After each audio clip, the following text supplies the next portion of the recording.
आपल्या भक्तांना त्याच्या भक्तीचा झालेला अहंकार भगवंताला जराही सहन होत नाही.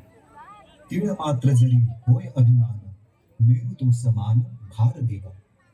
असेच एक योग मार्गातील अधिकारी संत चांगदेव योग सामर्थ्याने 1400 वर्षे जगले.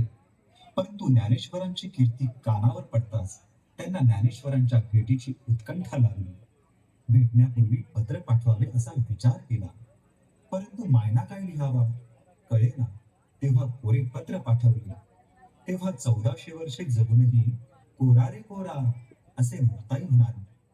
ज्ञानेश्वरांनी पत्राला पाठवलेल्या उत्तराचा अर्थ देखील समजेना. तेव्हा योगी चांगदेव ज्ञानेश्वरांना भेटण्यासाठी वाघावर स्वार झाले. हातात नागाला घेतले आणि आपले सर्व वैभव घेऊन ज्ञानेश्वरांच्या भेटीला निघाले. चांगदेवांना बघून माऊलींना त्यांच्या अहंकाराची जाणीव झाली. त्यातून चांगदेव मुक्त व्हावे म्हणून माऊलीने आपल्या दिव्य साधनेच्या बळावर भिंतीला पुढे चालण्याचा आदेश दिला. आणि काय आश्चर्य, निर्जीव भिंत चालू लागली. चाले विरी जड भिंती, हरली चांगयाची भ्रांती, मोक्ष मार्गीचा सांगाती ज्ञानोबा माझा. असा हा संत चांगदेवांच्या गर्भहरणाचा प्रसंग आपल्या समोर सहर्ष सभेने सादर करीत आहेत श्री संत शिरोमणी गोरोबा काका कुंभारवाडी मित्र मंडळ लांजा. या पुराणात 65 उभ्या केल्या. अर्थबोध होईल अशी एकही उभी नाही.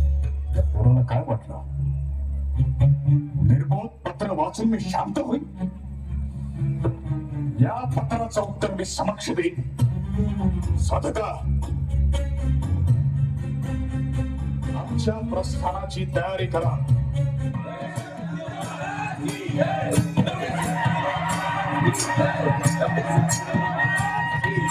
ज्ञानेश्वर महाराज, निवृत्ती महाराज.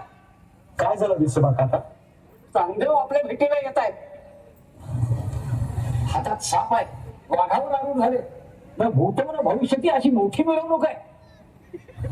दादा, चांगदेव आले.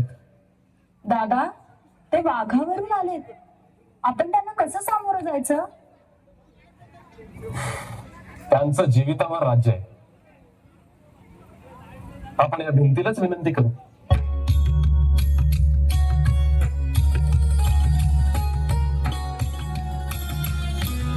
चल ग बाई, आम्हाला घेऊन चल.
मनाशी नाही, हृदयाशी आहे.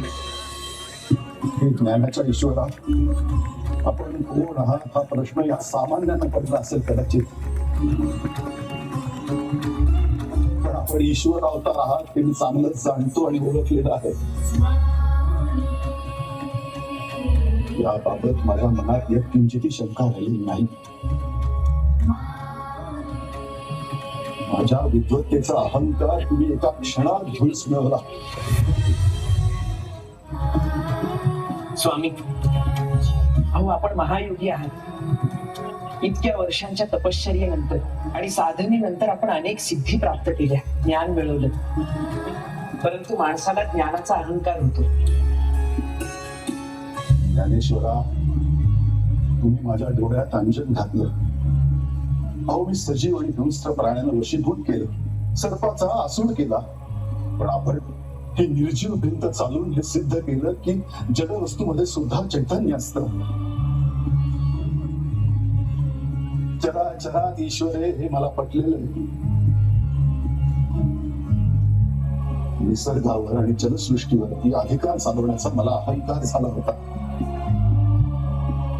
पण अचल आणि अचेतन सृष्टीवरती ज्याचा अधिकार चालतो त्याचं मला आज दर्शन झालेलं आहे. माझा गर्व निघाला.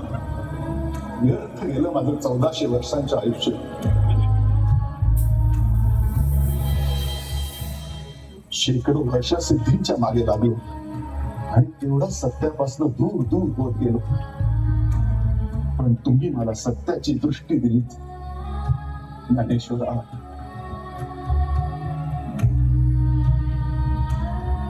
महाराज, अहो आपण दोघेही या ईश्वराचीच लेकरं आहोत.